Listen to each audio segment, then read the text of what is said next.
बिस्मिल्लाहिर्रहमानिर्रहीम। अस्सलाम वालेकुम नाजरीन। आज 15 नवंबर 2023 को हम आपको बताएंगे सऊदी रियाल रेट, जो कि पाकिस्तान, इंडिया और बांग्लादेश के लिए सऊदी अरेबिया के कौन से बैंक से एक रियाल का क्या रेट मिलेगा।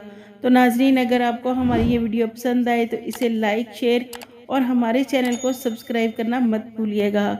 सबसे पहले NCB क्विक पे पाकिस्तान के लिए एक रियाल का रेट दे रहा है 75 रुपये 65 पैसे।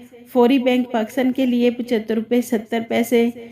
STC पे पाकिस्तान के लिए 75 रुपये 67 पैसे। और राजी बैंक पाकिस्तान के लिए 75 रुपये 72 पैसे। वेस्टर्न यूनियन पाकिस्तान के लिए 76 रुपये 2 पैसे। मनीग्राम पाकिस्तान के लिए 75 रुपये 80 पैसे। टेली मनी पाकिस्तान के लिए एक रियाल का रेट दे रहा 75 रुपये 69 पैसे। इंडिया के लिए NCB क्विक पे एक रियाल का रेट दे रहा है 21 रुपये 70 पैसे। फौरी बैंक इंडिया के लिए 21 रुपये 88 पैसे। STC पे इंडिया के लिए 21 रुपये 72 पैसे। और राजी बैंक इंडिया के लिए 21 रुपये 70 पैसे। वेस्टर्न यूनियन इंडिया के लिए 21 रुपये 84 पैसे।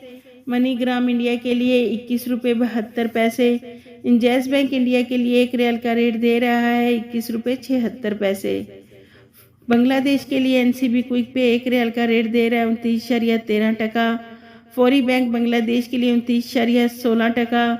STC पे बांग्लादेश के लिए 29.7 टका। और राजी बैंक बांग्लादेश के लिए 29.10 टका। वेस्टर्न यूनियन बांग्लादेश के लिए 29.18 टका। मनीग्राम बांग्लादेश के लिए 29.12 टका। इंजैस बैंक बांग्लादेश के लिए एक रियाल का रेट दे रहा है 29.4 टका।